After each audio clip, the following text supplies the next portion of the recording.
and more reading. We were lied to. Okay, so let's read this. The first exercise is relatively straightforward and involves drawing a lot of ellipses. There are not, however, simply free ellipses with no real goals. Instead, it is pinned on the idea of setting out criteria and targets for the ellipses we intend to draw before drawing them. Therefore, when you draw your ellipse, it is either correct or it isn't. So start off by taking your piece of paper and dividing it into a table with 2 columns and a bunch of rows. Each of these sections will contain a different variation on the exercise. Here you can experiment with different approaches, but here's a few that you can try out first. So for this one, you draw a circle starting from the far left of the box, then draw another beside it. Keep repeating it until you fill in the whole box. Strive to make your circles touch the top and bottom of the box as well as the line to the left of it. Next, same idea but with ellipses. Within this section, you should aim to draw ellipses of the same degree. You can also play with the angle of the ellipse, but this should also be consistent within the same section. And then this one's a little different. Draw a wave through the section, dividing it into irregular pockets of space. Then fill these spaces with circles or ellipses, trying to keep them touching the bounds of the section as well as the curve. Everything should fit in there snugly and nothing should be floating around.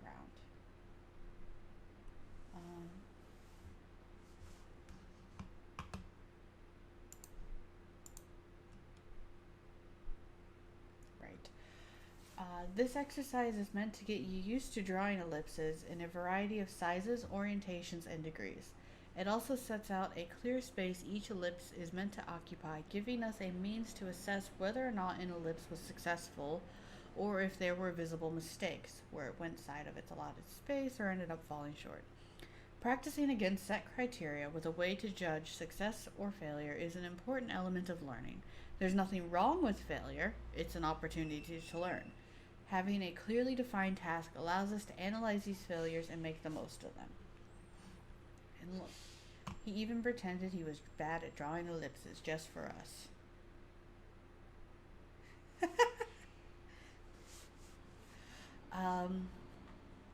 Mistake. Drawing without a concrete goal. I've seen lots of people do these in the past, that is. Drawing ellipses floating inside of other ellipses. This is my opinion, of course, but I don't think they're terribly useful since they don't give a concrete target to aim for. I understand that it definitely is tricky to draw a circle inside of another circle and keeping it centered, but I still don't feel like it's effective as other more concrete exercises. Another mistake, not drawing through ellipses. This is something I'm pretty adamant about. You should be drawing through every single ellipse you draw for my lessons. That is, drawing around the ellipse 2 or 3 times before lifting your pen. This is ideal in my opinion, but 2 is ideal in my opinion, but 3 is also acceptable. When you try to hit your ellipse in a single round, it's usually going to come out uneven and wobbly due to drawing too slowly and carefully, or extremely loose due to simply not having built up the muscle memory to nail an ellipse. Drawing through your ellipse gives your arm the chance to familiarize itself with what's being asked of it in that first pass and then firm it up in the second. And you can look at that picture to see what you're doing wrong. I did like a whole page of only drawing through it once and I got yelled at, so don't do that.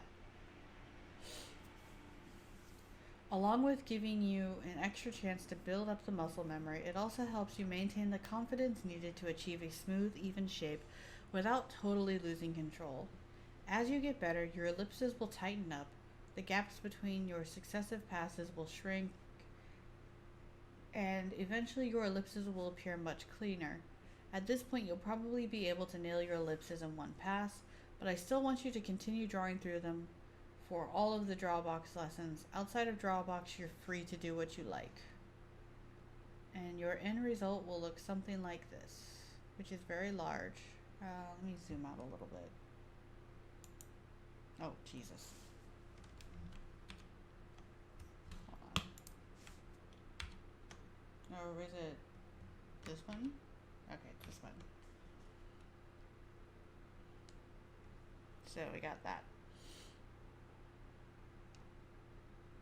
And we do 2 pages of this? Yeah, 2 of these. Okay. So that's all the reading for the ellipses. Okay. So we're gonna need a ruler. And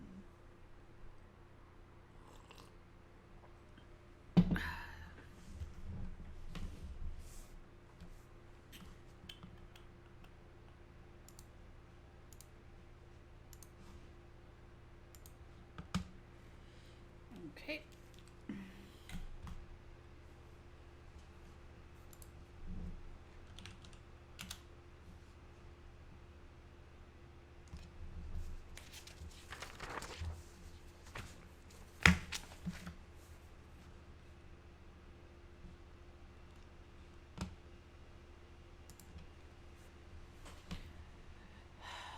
And we're gonna make big old tableau.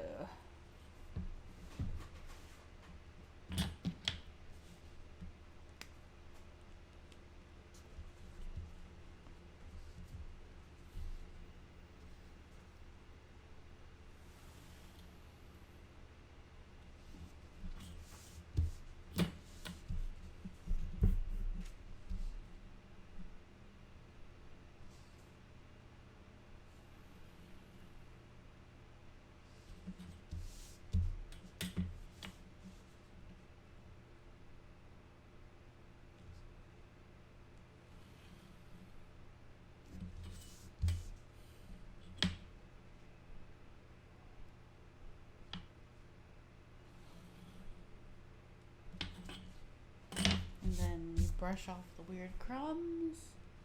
And we're gonna make some areas. So this is probably about the middle. Or a middle. That was not the middle.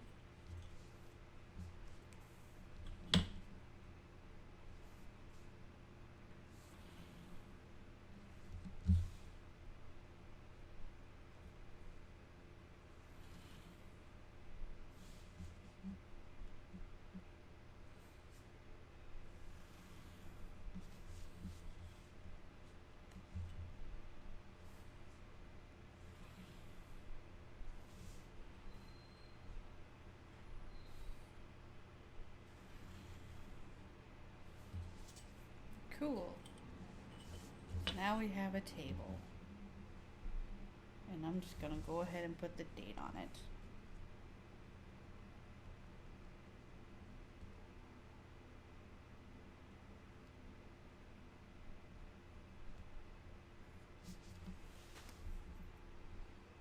And so the first one we're gonna do is we're going to try and make circles.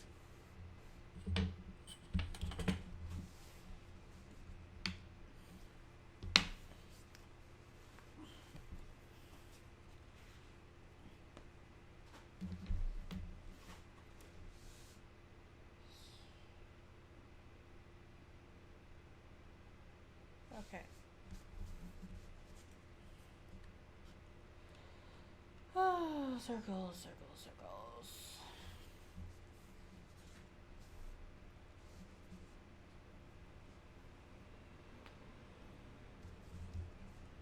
Oh, these are gonna be big.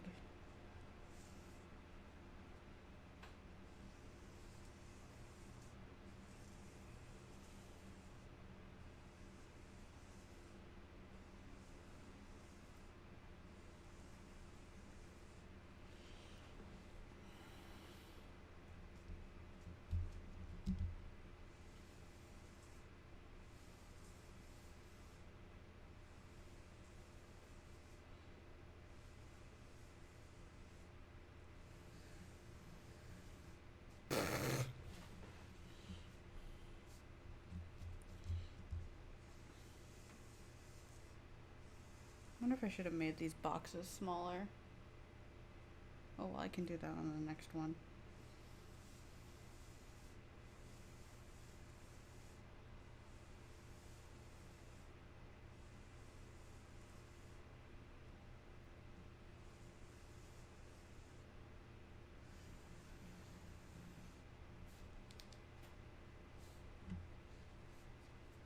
Okay. Well, that was something.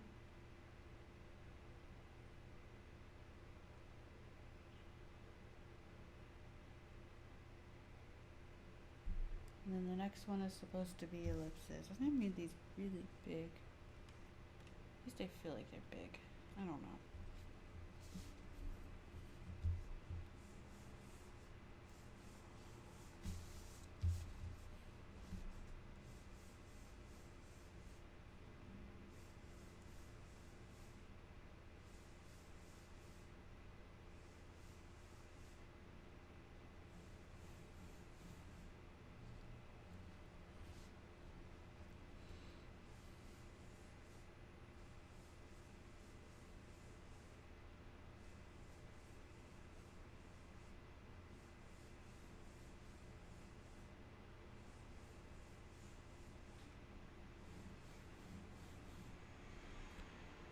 That was a little better. My tea.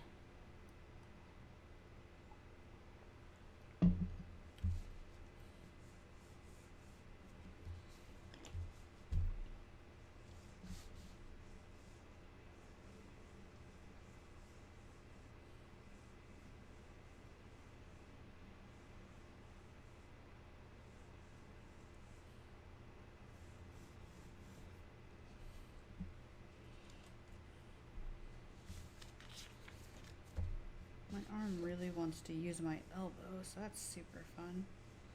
Pretty much every time I start, it's like elbow first, and then I have to go back and lock it again, and that's no, it's a little tiring.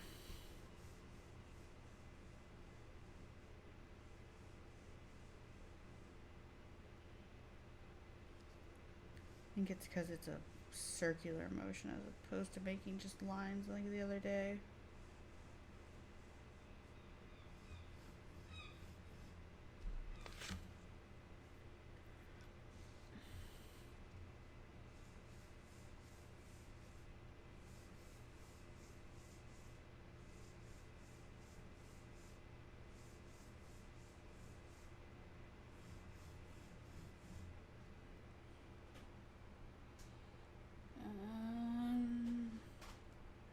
Well, they're not the same width at all.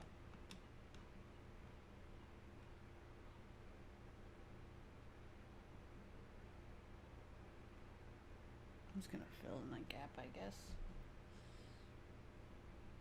Seems like the correct thing. I'm not sure. Okay.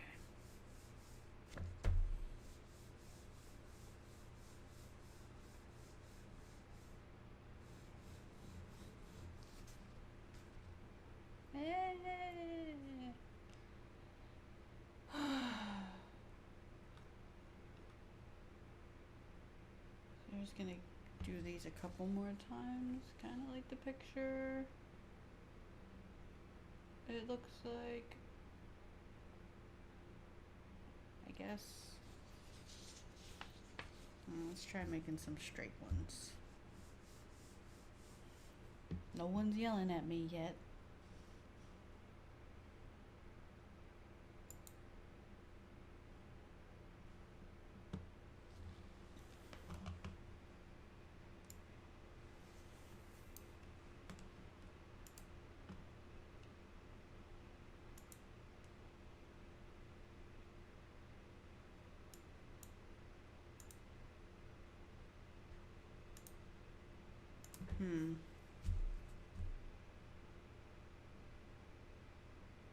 It's a lot slower today than it was the last few times I've done this. It might be because I'm trying to process those videos on YouTube. I don't know. I don't actually know how any of that works.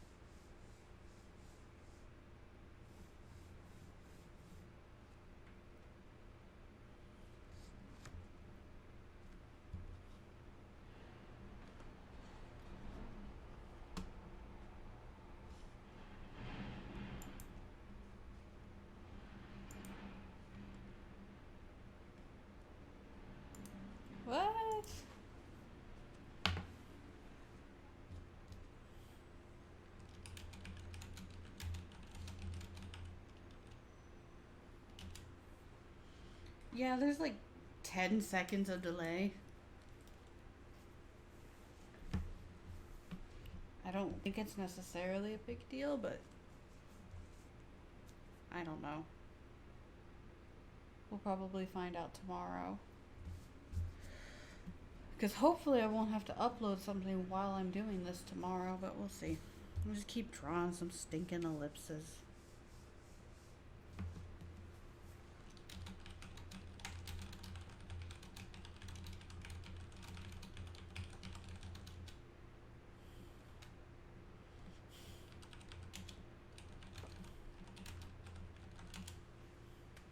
Ah, stop flying away, paper.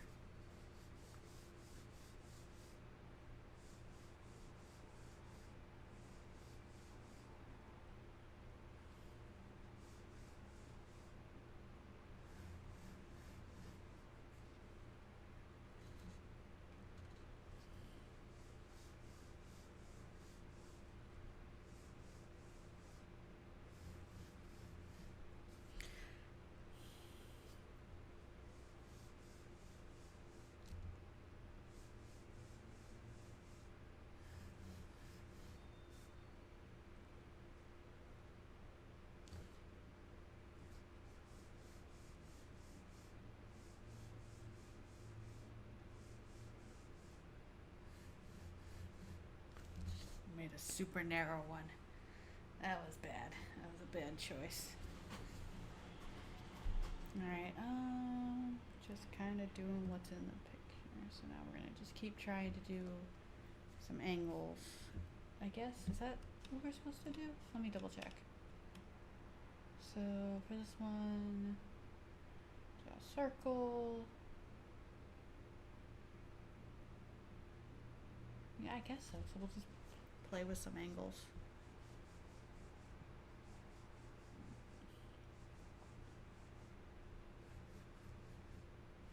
It's really hard to sort of ignore everything that's next to it and work around that.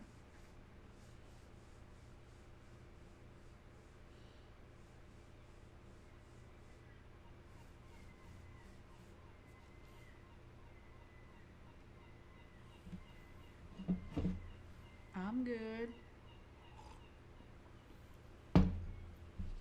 Trying to do these ellipses. And then I gotta go make a bunch of phone calls.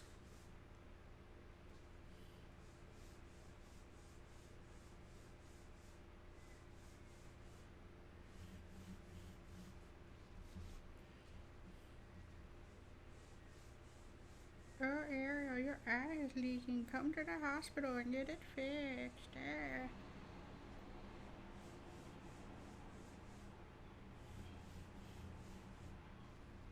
That one was pretty good.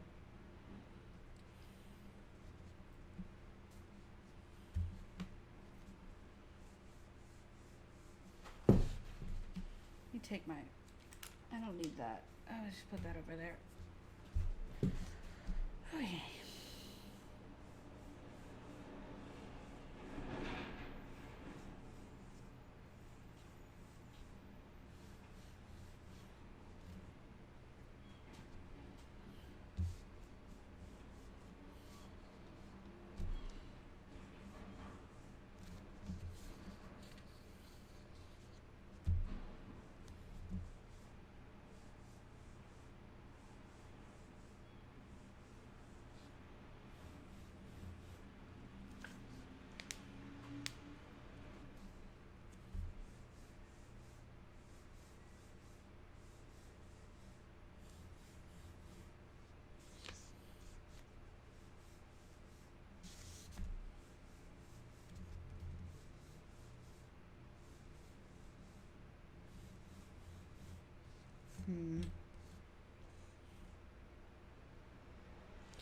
Oh, yeah, I've got eye problems. They're apparently genetic. My retinas don't like to always stay attached the way they should.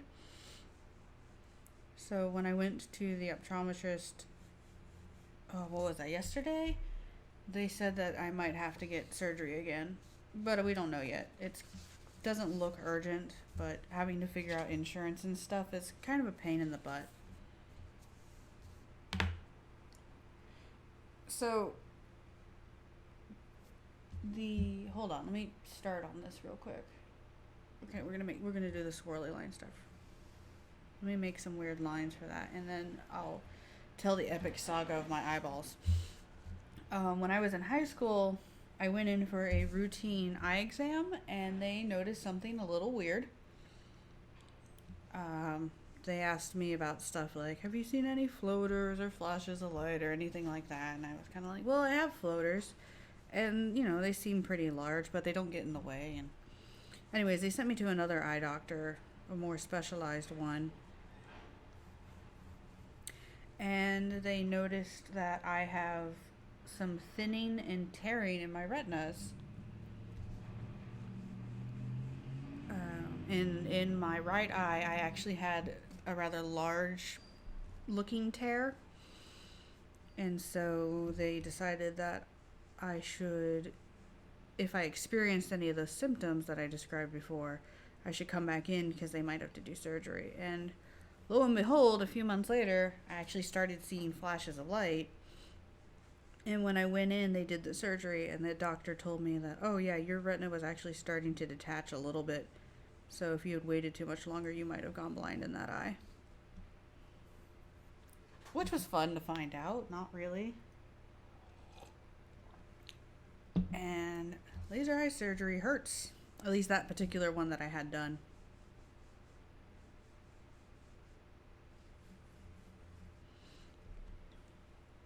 And they basically told me afterwards that I am always going to have this problem because there were other areas in my eye that had symptoms of the thinning and tearing.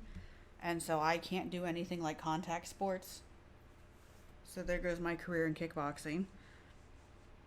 And that, it's just always be on the lookout. If you see a lot of floaters, new ones, or if you see flashes of light, you need to come in. And I try to get my eyes checked at least once or twice a year, but I hadn't gotten them checked over the last year because I was in a crazy position. So I actually had 4 rows of stitches done on the tear in my eye. And it's still there. It doesn't really go away, apparently. But when I went in, they noticed there's another area that might be a problem. So now I have to get that looked at.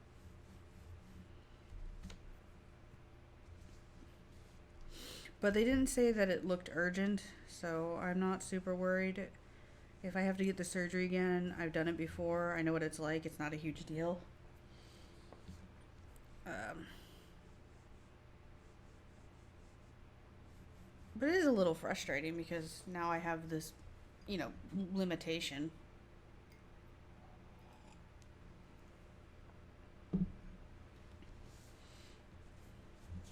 I mean, I can't get knocked upside the head. They said don't let your brothers and sisters knock you upside the head anymore. And things like that. It doesn't really stress me out too much because I've known for a number of years that this was something that was probably going to pop up again. It's more I worry about how scary it is for other people to hear about it. Like, eventually I'm going to have to call my parents and be like, oh yeah, I probably have to get eye surgery again. Thought you should know. Okay, thanks, bye.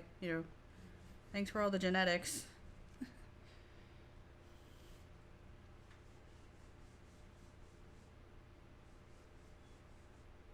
And I have it in both eyes, actually, the wear. So I could potentially, in the future, need surgery on my left eye, too.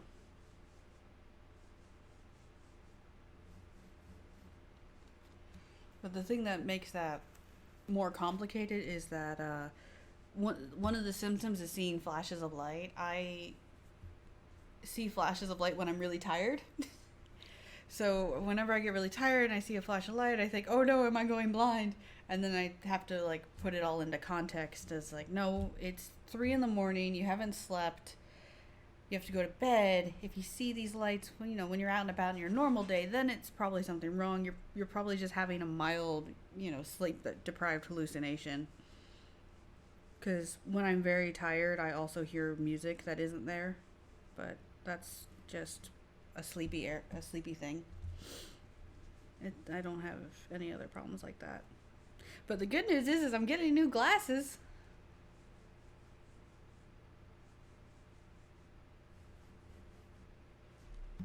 The better news is if you watch this video later, you can just mute the part where I'm talking about my eyeball problems and just watch me make lines.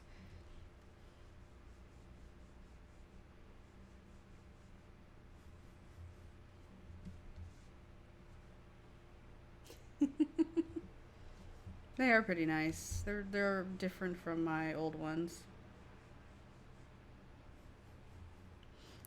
I'm hoping that being so far up north means I can have plastic frames again, because all the way down in Florida, when I had plastic frames, they would warp from the heat of the sun if I left them out in a windowsill or in a car.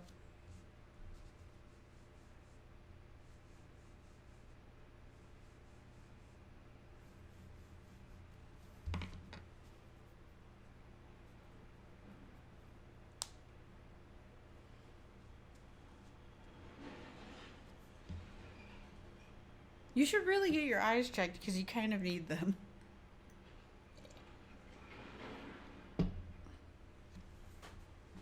I have a lot of like small health problems that when piled on together create one big broken human being.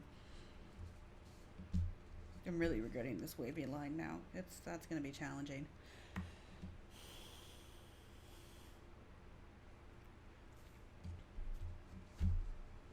I mean, getting your eyes checked takes, what, an hour once a year?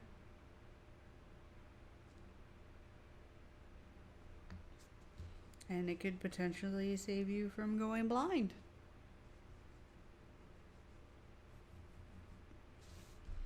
I mean, I was lucky that my mom had decent health insurance, or eye vision insurance, and I'm pretty sure it covered most of my surgery. But my parents weren't always the best at making sure I made it to appointments that I was supposed to have. So I was fortunate to have actually had an eye exam that year. Otherwise, I might have gone blind in one eye. And then I'd be wearing an eye patch.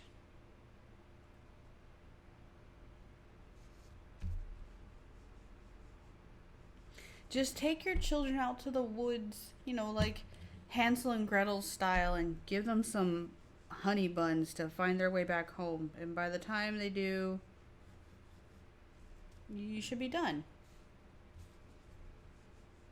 You only have the one kid, right? There's like a dog involved, and that basically counts as another child. Ooh, that one actually came out really good.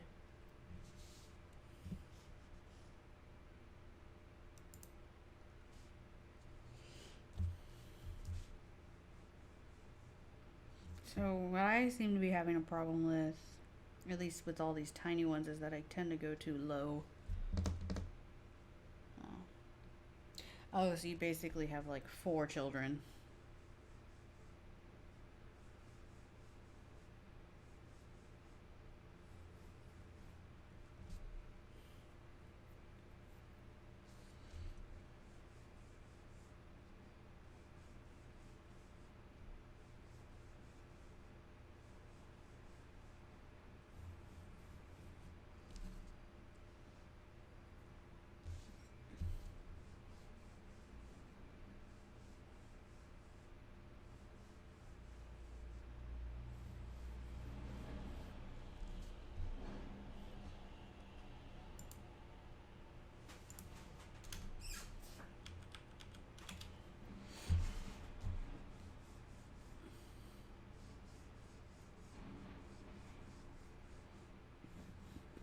Oh my gosh, I burped right in the middle of that ellipse.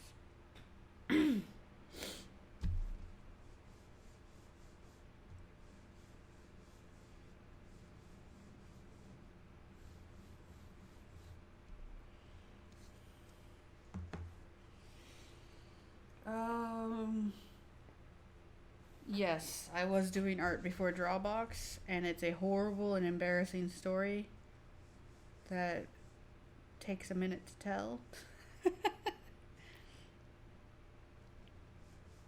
If you look at my Instagram, there's stuff I've done outside of Drawabox. I used to be really big in some fandom circles, so that happened.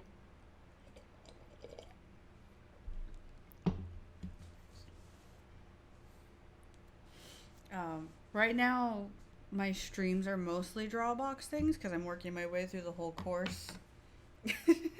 Shut up, Sven. Before well, I'm working through it. I think it'll be good for people to see live examples of going through the lessons and a better, healthier way to do it. But I did stream, I think Friday or Saturday. I was painting a rock, which I actually have right here. So last weekend I painted this because taking breaks are important, and this is what I do for fun. All my other paintings are still in the States. They're going to get mailed up here hopefully this week. But it's a rock. I have an accent. You guys are mean.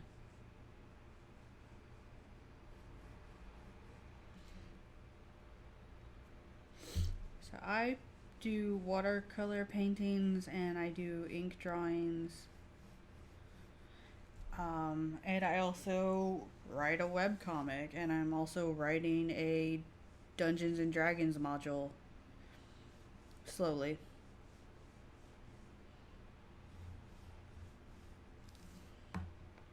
So, and it's going to be free. So I do a lot of things, but this is what I'm currently sort of pushing out into the public.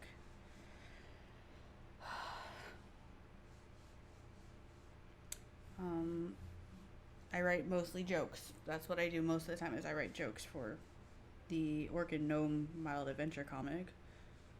I write all the pages and most of the jokes and a ton of little author note type things that are very funny and apparently people read.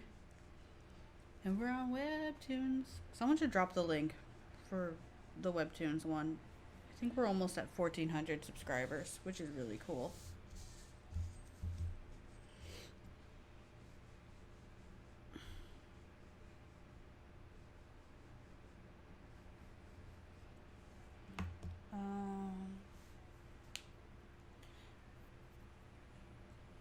Well, I never really wrote anything for Dungeons and Dragons.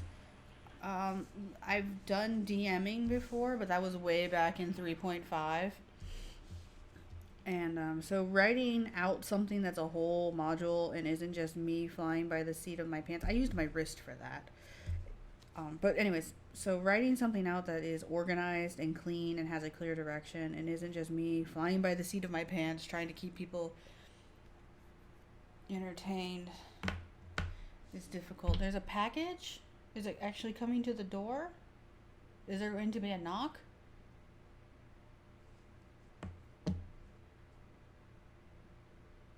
Okay, well, I'll talk about it well then. I'll just put this here.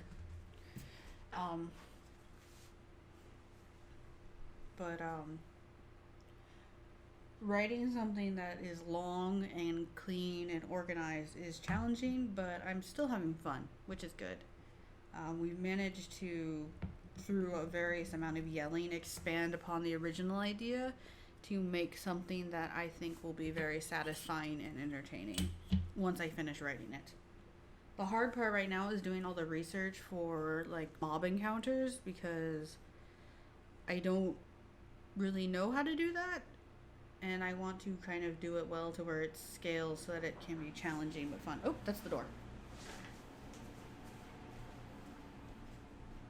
One second.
Alright, what's in the box?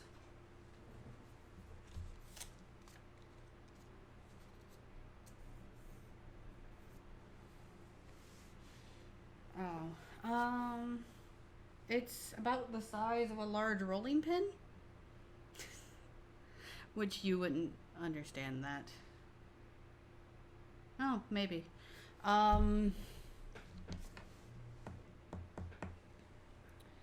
If you want to play test it, that's gonna be fine. You should just, I don't know, are you already in my Discord server for Ogma? Because I'm going to, when I have it sort of rough drafted, throw it up there and then get some feedback since I'm not familiar with certain parts. Which will be good. I'm not too worried about the story aspect because that's purposely being kept loose and fun.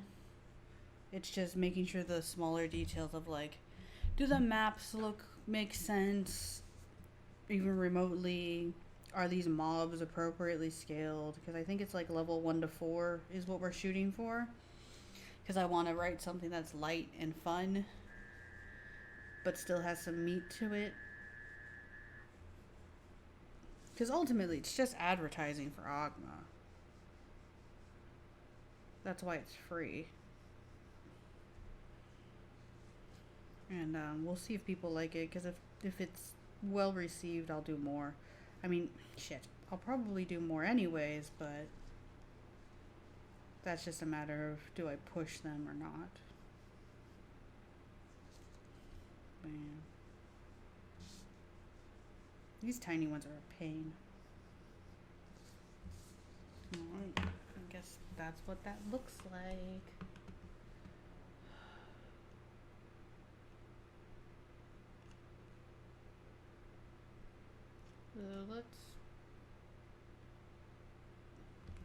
So there's 6 of these left. I think it is Amazon. I'm pretty sure it's from Amazon.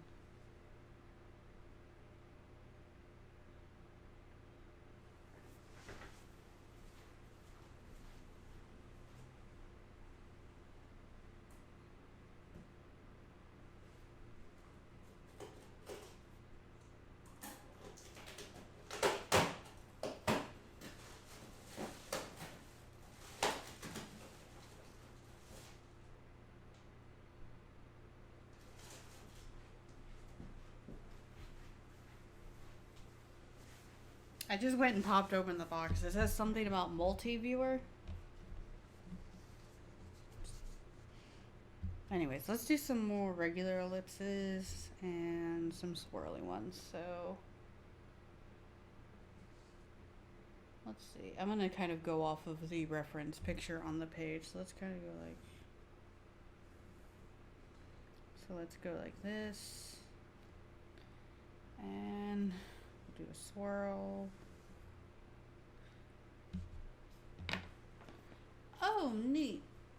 More Borderlands. Cool, cool, cool. And then the rest of these will just do regular ellipses. Because I think I need a little bit more practice. Yep. And we're going to do 2 pages of these, so that's fine too.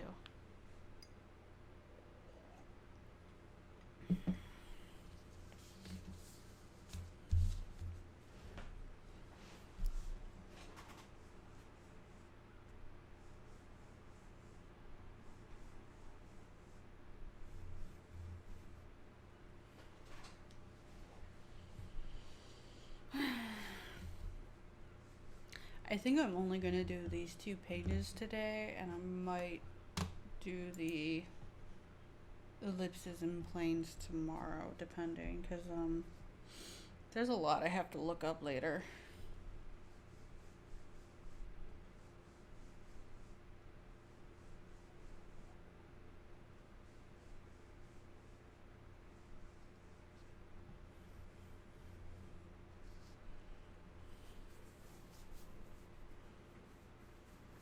I'm gonna check the YouTube uploads real quick. Okay, the Ghosted Plains is almost done. Says it's got 10 minutes left on it.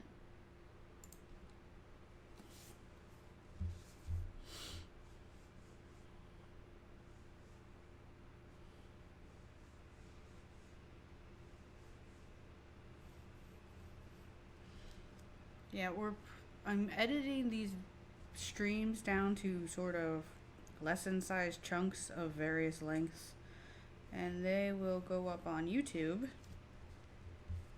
And I'm going to figure out how to upload the entire streams too, but they'll be in a separate playlist, so it'll be all neat and organized. And then I scream at Premiere.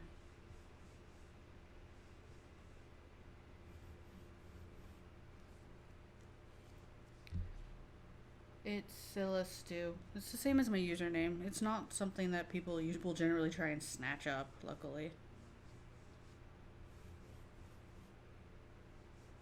I'm gonna just fill in this gap. Yeah, look at that. That is an ugly URL. That's ugly as hell.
What are you talking about?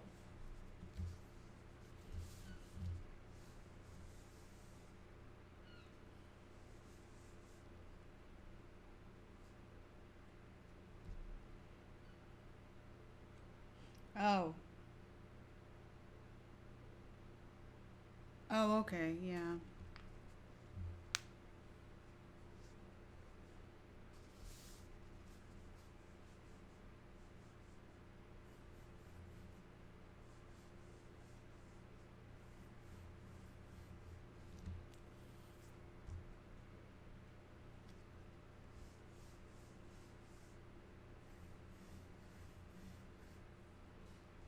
YouTube's insane.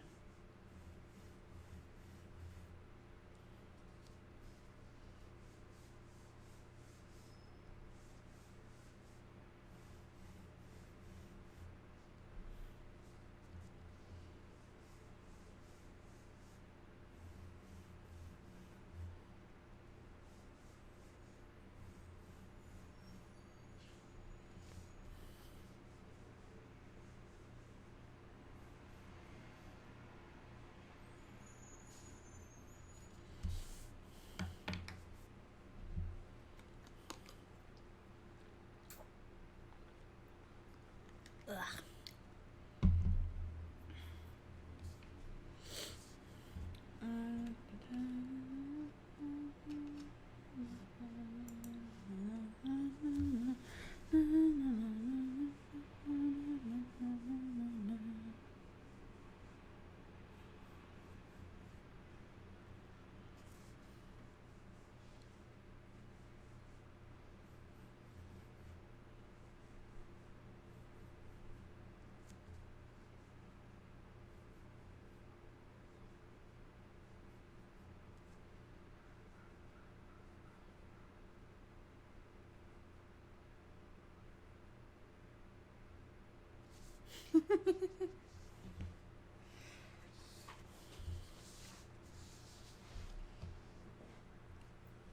Oh, okay. Let me check something.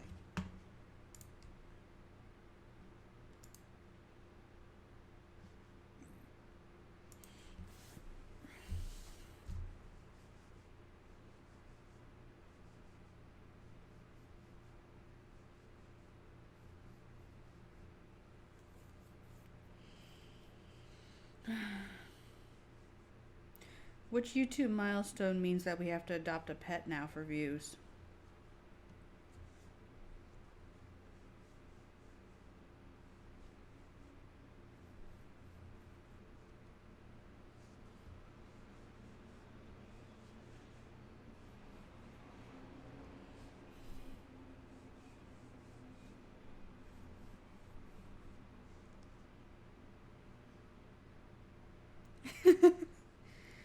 And when we hit 2 million, do we buy a house?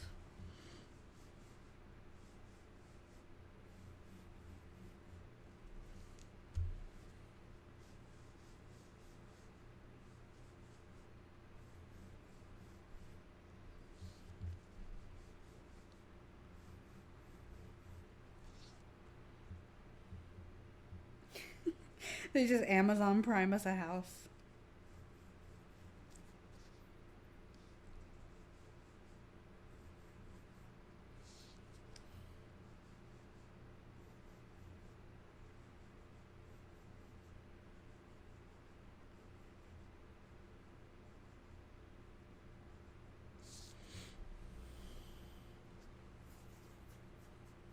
No, no, no. The emotional apology only comes if you try to branch out and offer a product and then it doesn't pan out. You know, you accidentally poison some customers or violate Geneva Conventions or don't actually make a product. You just send out a bunch of shipping labels.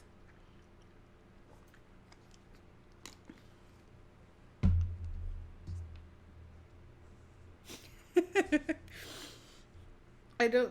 It only counts if most of your success comes from your YouTube platform. It doesn't count if you're established somewhere else. Everyone knows YouTube is the path to emotional devastation and failure.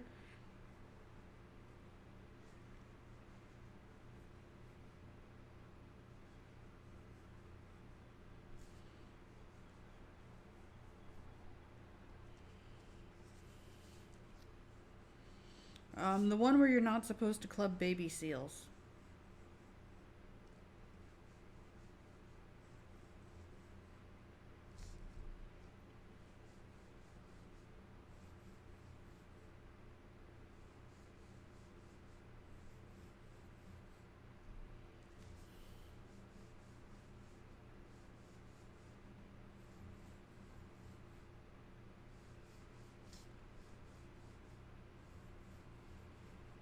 Oh, that was a disaster.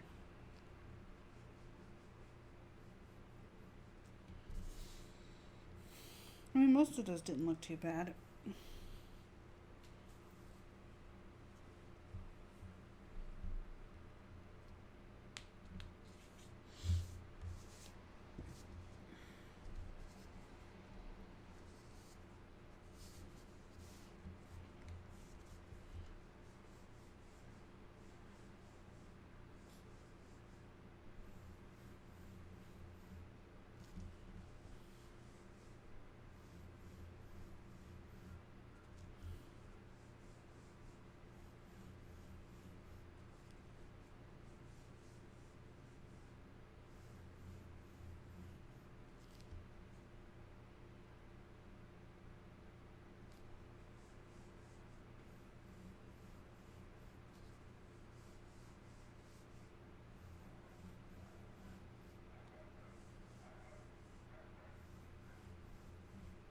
Here at Club Club, we only speak in racial profanities. Oh, Sluggy sent me dick. Yes. Actually, those look really good. At least to me. The ones on the right. Obviously not that one on the left that looks like it went through some problems. You know which one I'm talking about.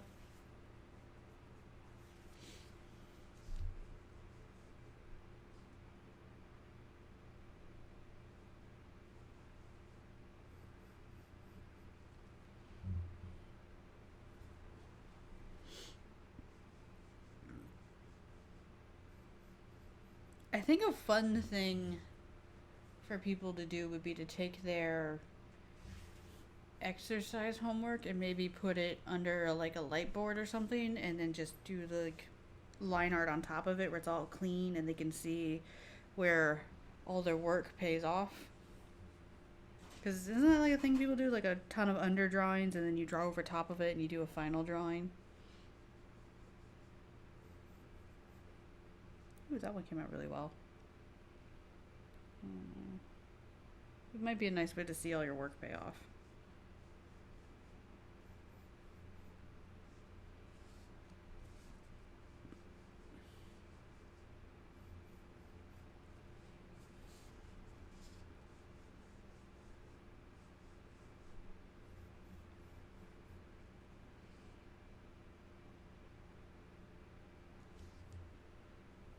No, I mean like not like that. I meant like treat their whole finished thing as the under drawing and then actually draw on top of it. Like you take your finished dick pic and then you draw on top of that and you make a clean dick pic and then you show it to your boyfriend.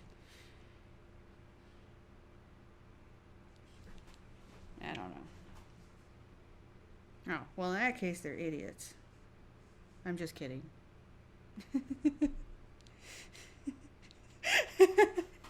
If you kick me out, I'm licking all of your belongings before I leave. And taking half of them with me.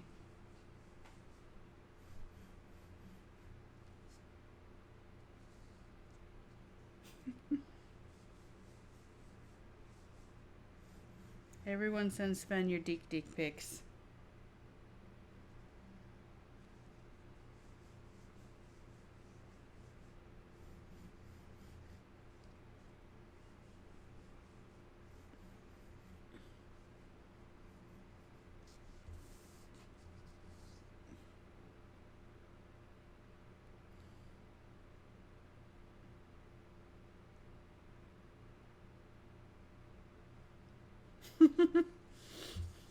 We're on an armistice. You're gonna have to wait, Sven.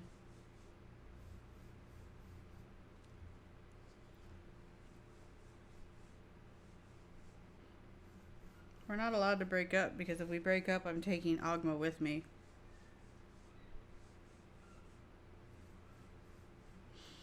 If we break up, Ogma will be replaced with stick figures and coconuts.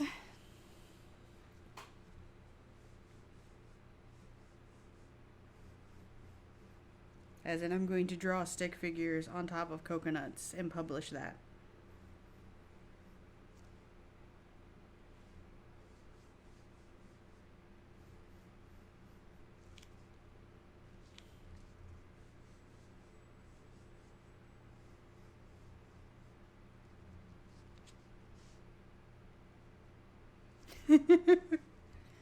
No! I don't want to draw that many potatoes, I'll die.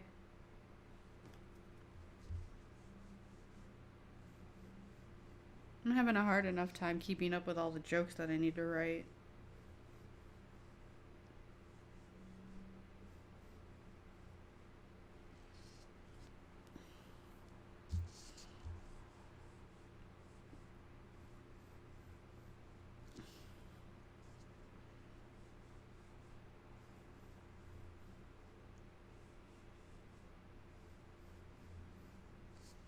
Okay, well that's one page.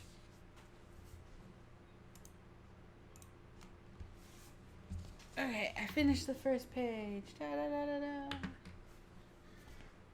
So that looks cool.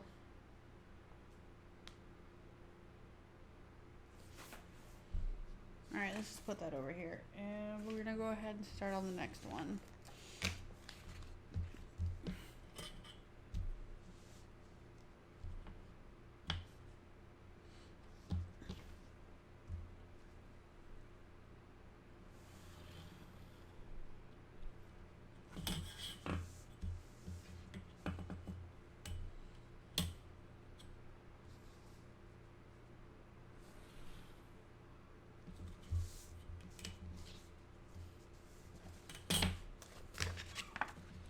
Now, the only thing I do to toilet paper is fold it all fancy like once in a while to surprise you. 'Cause I think it's hilarious.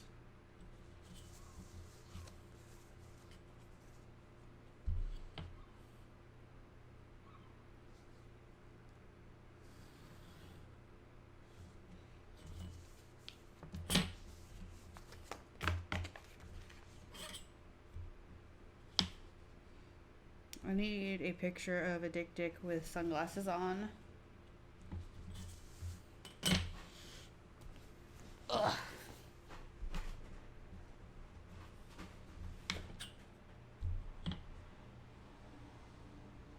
Try and make these a little bit narrower.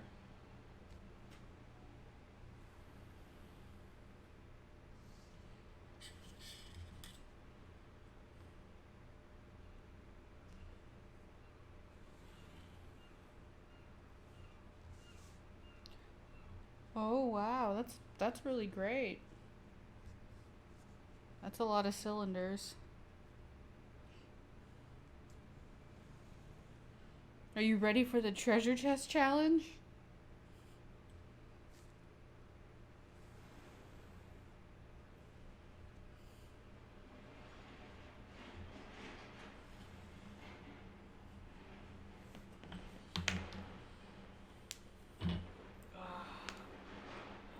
We won't need the ruler. There's some sort of truck situation happening outside. I'm pretty sure Sven did.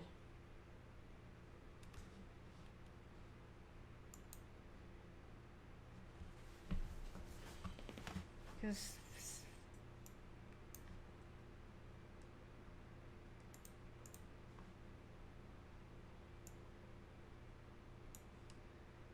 I don't know.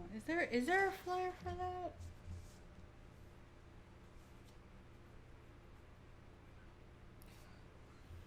Oh, maybe there should be a flare.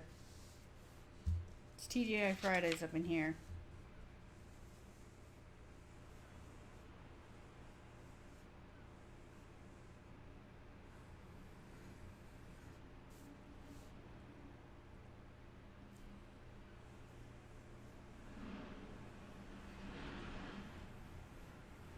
Oh, these circles are ugly.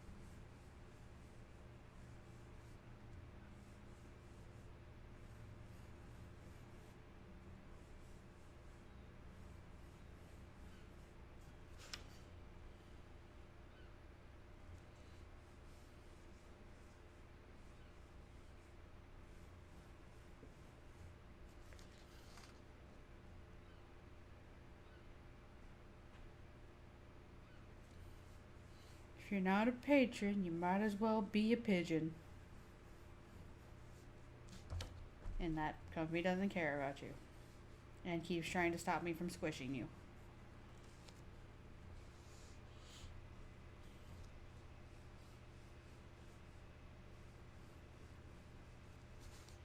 I mean, these pigeons are so fat. I just want to squish them.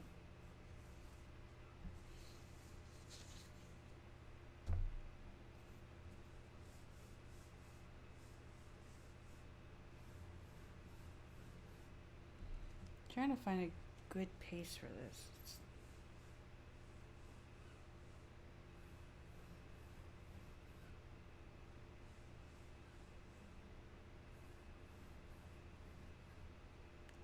That one wasn't bad.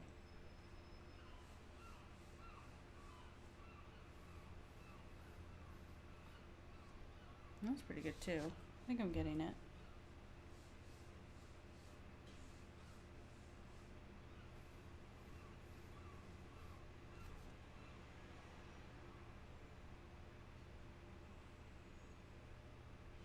Well, it's a good thing all the lessons are free.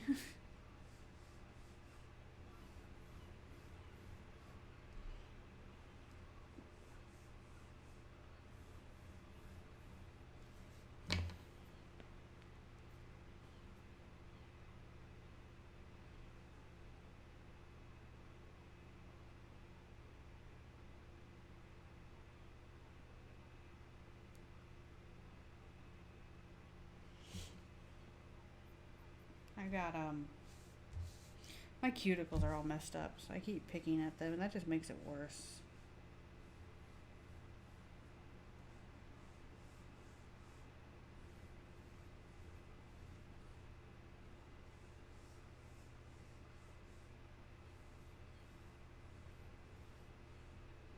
Oh, I think I'm getting the hang of it.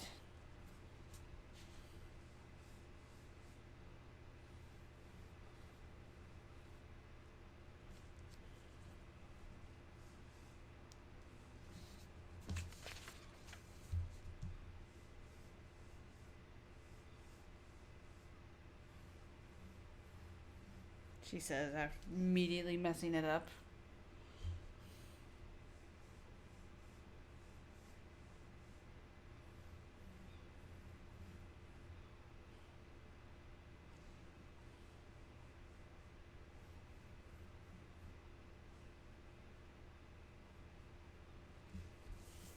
I'm not a patron either. I've never given any money to the Drawabox campaign. Ever.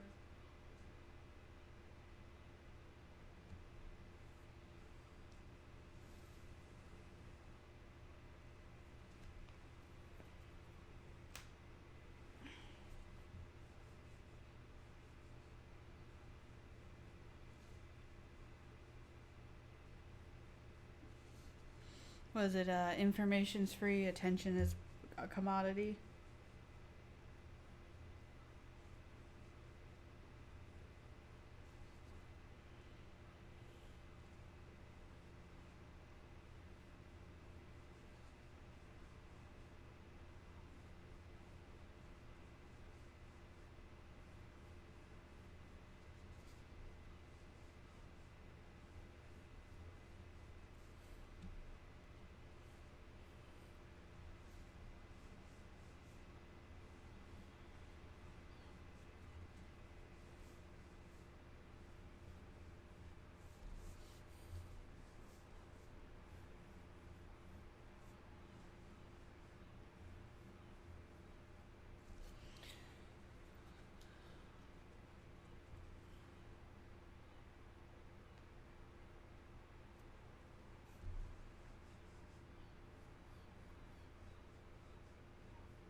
How many critiques do you have to do today?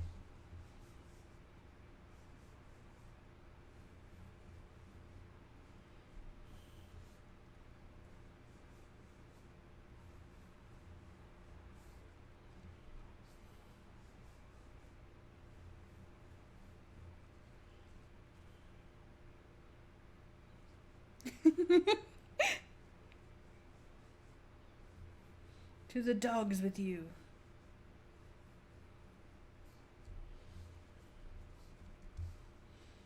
Bork, bork, sluggy. Bork, bork.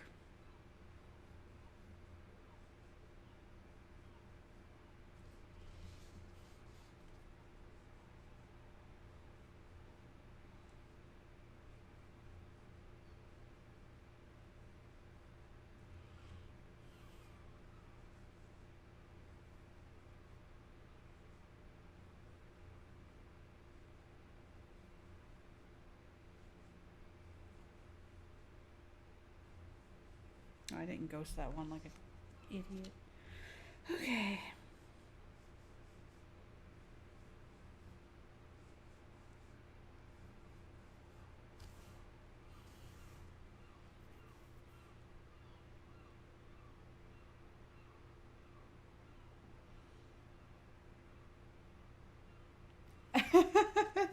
Is that really a thing? It's just the final form of all game studios is to either be absorbed by Xbox or turn into safety training.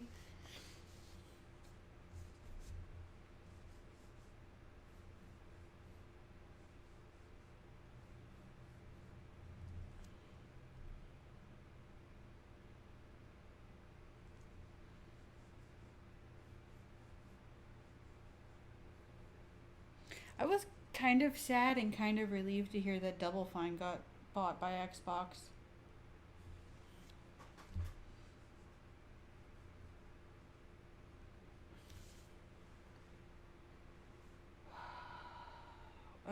Why do you want to learn how to draw? Because I like telling stories, and drawing is one means to an end to do that. If drawing wasn't really a good way to tell a story, I probably wouldn't be taking it quite so seriously.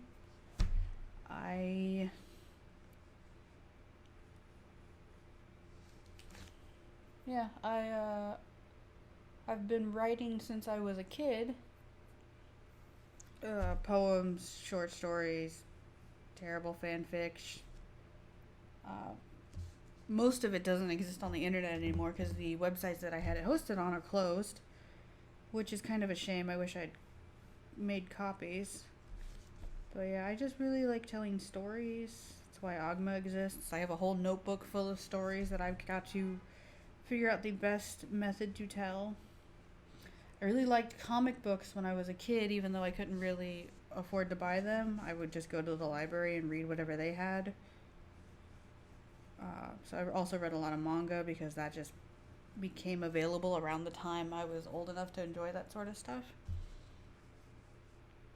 And so I have a bunch of stories that I want to tell, and I want to do them in the best format possible, be it a comic, a visual novel, a traditional novel, a video game, whatever. So learning how to draw is just giving me the skills I need to do that, or at least the skills I need to understand where someone else is coming from if I hire people to do that in the future, which I probably will. I think it's kind of important to know how something is made, so that way if someone working for you has a problem, you can understand it a little better and actually be helpful in trying to fix it. And then there are just some stories I want to tell that I want to be very specific about and how it gets done. So I need to know how to draw well so I can just do it myself.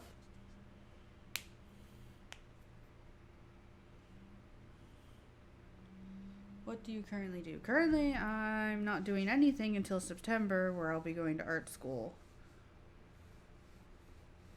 I'm right now looking at a, Bachelor of Fine Arts?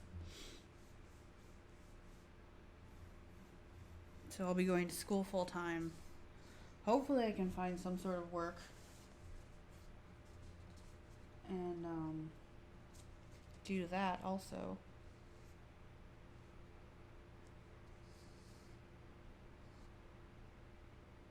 Yeah. I just like telling stories. You can ask Comfy, because I got a ton of them that I want to do. I'm actually, sort of outlining a novel that I want to write, which will be fun. And if I can, I might turn it into a series.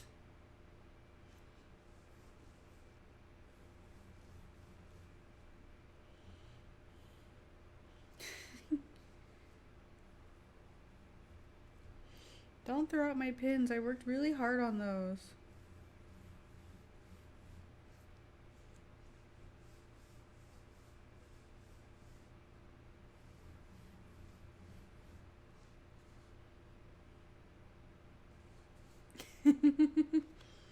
You guys are funny.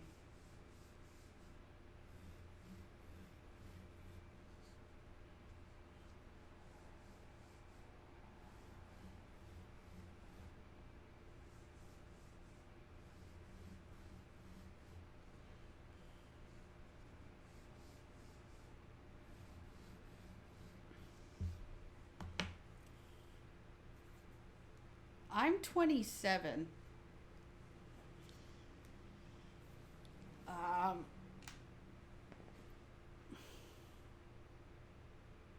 Yeah. I'm 27. And I have a 5-year-old son, and I'm divorced, and I used to work at a warehouse before I came to Canada. So, yeah, there's a lot. But yeah, I'm a little past my mid-20s now. Do a little dance. You know, I know what I want, so that's always good.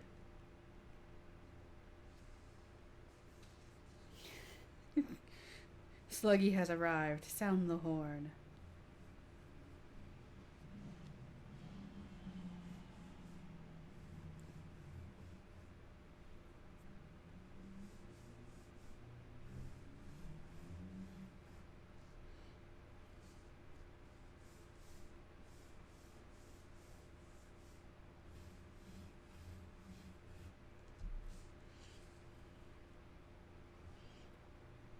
I'm not really concerned about my age.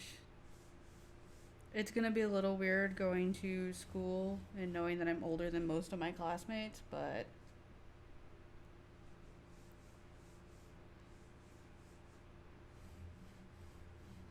I don't think it'll be a really big deal. I just will have a lot of fun stories to tell all those little babies. Oh yeah, you want to see all the pens I've collected so far for the pen test? Yeah! I haven't even gotten into jet pens yet, or I think Blick maybe. So there's going to be a lot more, and I'm going to use them all for the 250 box challenge, like a page with each pen. So that'll be fun.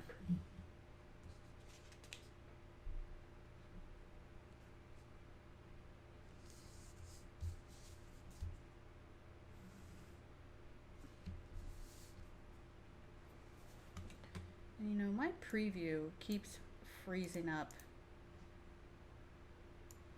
But yeah, we're looking at, there's probably going to be over 20 pens to try.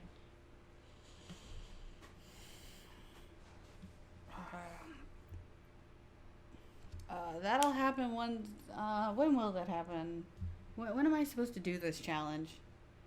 I don't know, because I've always gotten to the end of the lesson 1 homework and then had to quit for various reasons because my life is, you know, very full and complex. Okay, so right after lesson 1? Okay, cool. So very soon.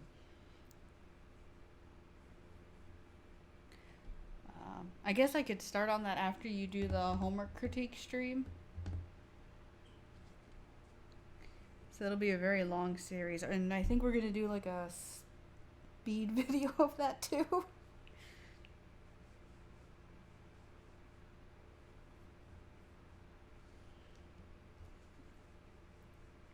So we should probably work on ordering those pens soon, because I don't think it's going to take too much longer for me to finish. And we have to get it through customs.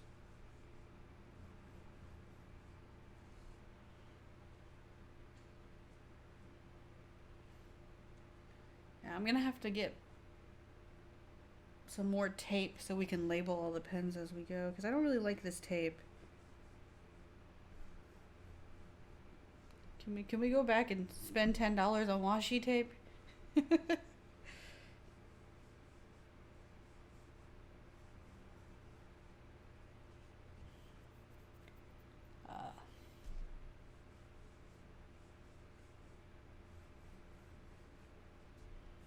So I guess once I finish lesson 1, there's going to be a very long series of streams of me doing boxes and pen reviews. I'll have to get a rubbish bin for all the pens that I hate. And be very dramatic about it, like all those pro YouTubers, you know. Slam that. There's just wait, hold on. I know how to do this. It's what do the kids say? I go to yeet that sucker into the sun. Am I doing it? Am I relating to the youth? Am I YouTubing? I'm gonna go back to making ellipses now. I'm sorry.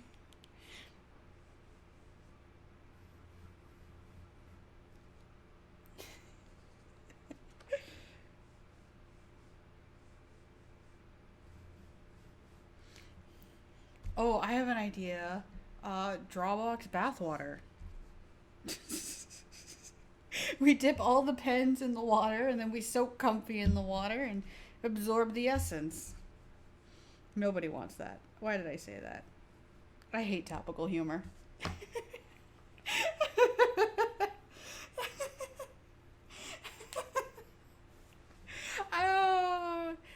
Oh, I'm not even sorry, really.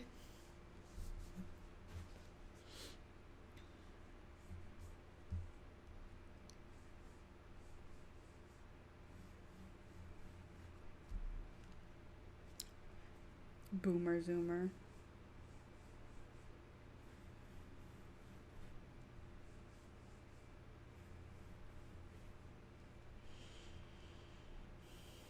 Oh, you 16. Those are some years. I don't want to like commit to saying those are the good years or the bad years. They're just some years. You know, it all depends.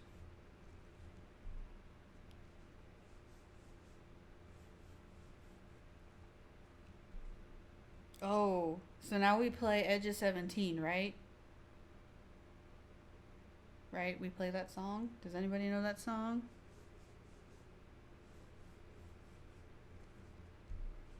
I don't want to hum it and accidentally trigger any sort of censor. Let me get demonetized for my terrible humming.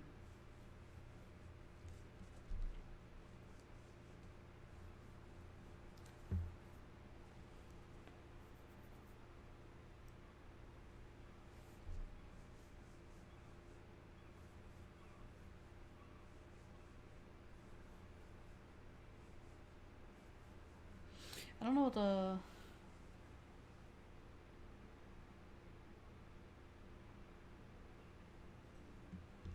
I don't know what the labor laws are. Do you plan on getting a job since you're turning 16? That's what a lot of people do, right? They get jobs.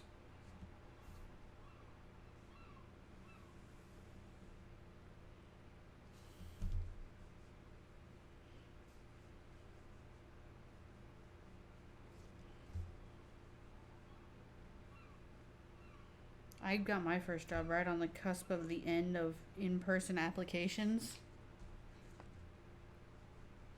My dad went to a pizza place and got me a job and called me out of the blue and said, "Hey, you have a job now." And that was truly bizarre and the last time that ever happened. No, wait, it wasn't the last time that ever happened. Um, Hold on, let me think about that. Was it? My maid job might have had a paper application, but I honestly don't remember. I think it was also a Craigslist ad. So there's that.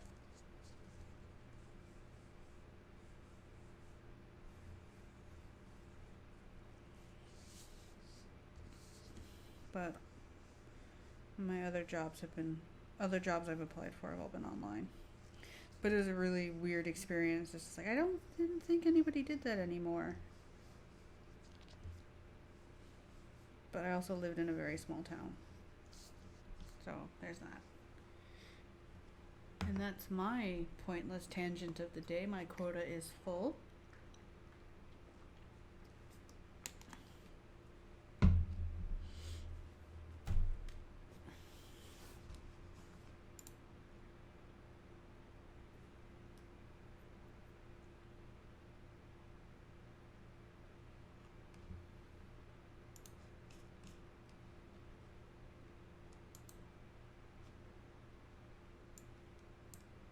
I'm almost done. And these actually aren't going too badly. I feel like they're getting a little better than the first page as far as how far out my overlap goes. Yeah,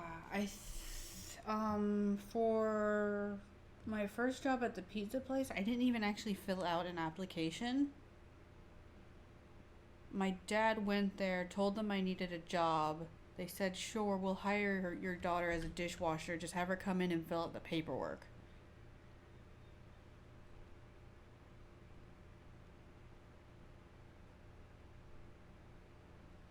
Yeah.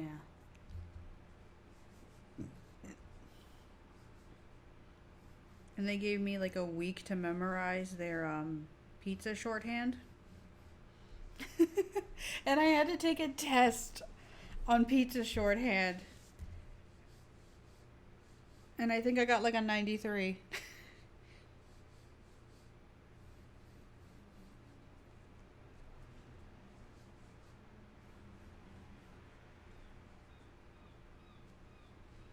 And that place was terrible to work at. But I got a lot of free pizza, so that was nice.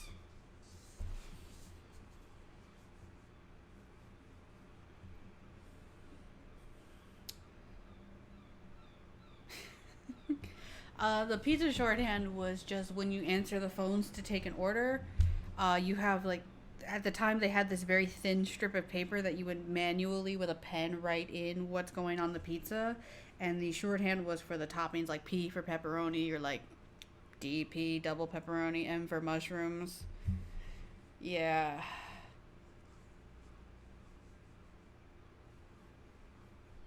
But it was also right there taped to the wall, but it's just when people are taking their or giving you their orders, they talk so fast and they just, want to get off the phone as quickly as possible. So you really only get one opportunity to double check that you did everything right.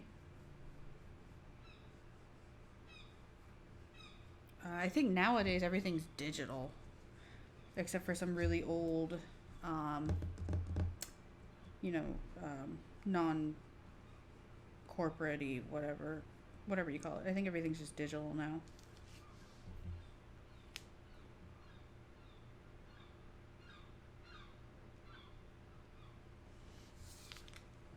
What do we want to do? What do we want to do? Let's do another one of these. That looks fun. My boss was a real weird guy, and I think he was just stoned 100% of the time.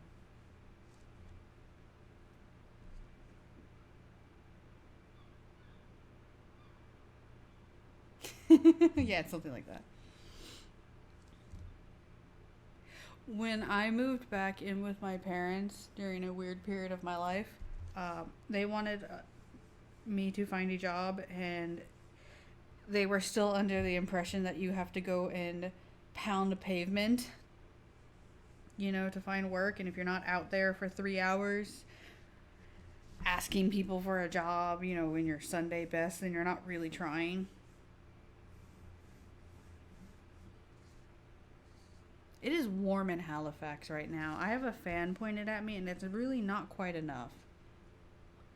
Um, but anyway, so after I, failed to find a job for all the reasons, um, they just blamed it on the fact that all I did was sit in front of the computer and I didn't make any, cold calls or anything. And I had to literally point out to my mother a line in the application that said, if you call or email us directly about this job position, you will be disqualified. And even that wasn't really quite enough of an aha moment for them. So, but later on, when my stepfather wanted to try and find a new job because he was unsatisfied with where he was, and he had to physically do this application process himself and like realize all the ways that it has changed, he gave up. He gave up and stayed at his job until he was able to retire because it was terrible. And then they finally understood. And he's retired now, but picked up a part-time job at Sam's Club for funsies. But even that was, something of a trial for him. And now he works in the produce department arranging melons.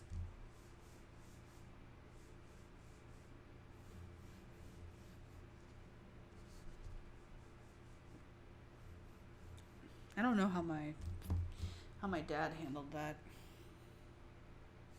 I want to do another one of these things, but I want it to go like this way.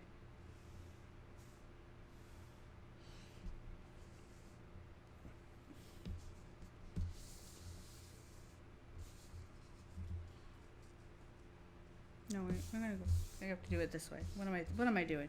Ignore me.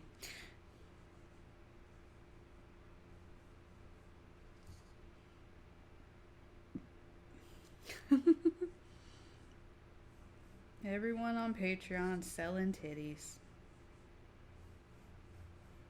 But if people are buying titties, you can't blame them.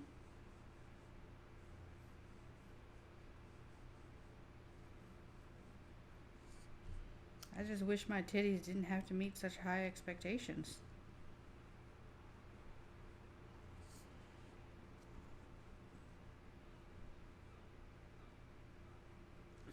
Alright, that's just getting ridiculous now. My son lives with his father. He doesn't live with me. I'm divorced.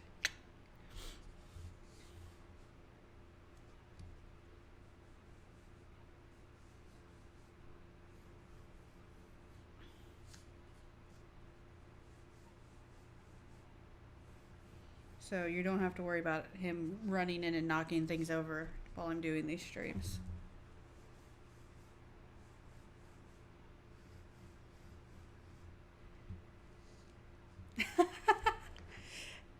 It's not a problem. Everything's good. Don't worry. I talk to him once a week when I can manage.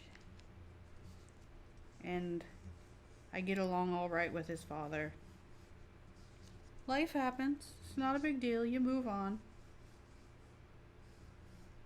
Oh, balls. The paper got in the way. I'm just gonna, I don't know.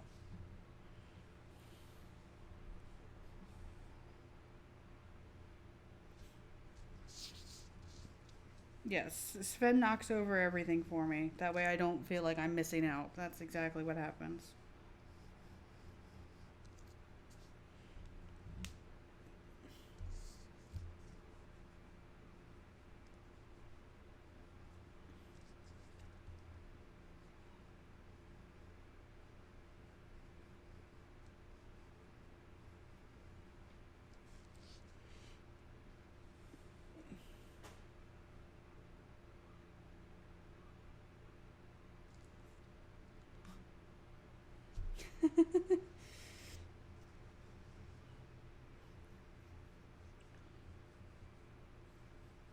Children are relentless, but at least they grow old enough to break more expensive things. I don't know. My son's only like 5 right now. Anyway.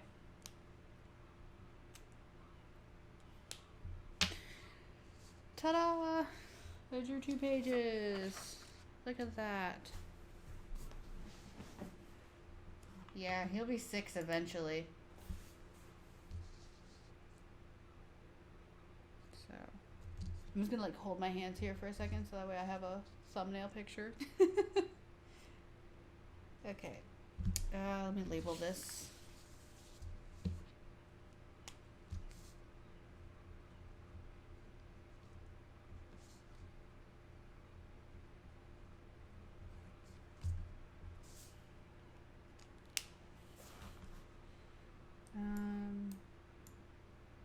Oh yeah, we're just under 2 hours this time.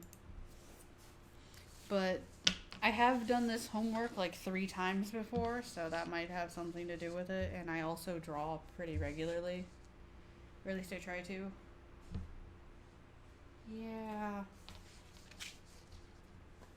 So this is page 1, this is page 2. Circles are stupid.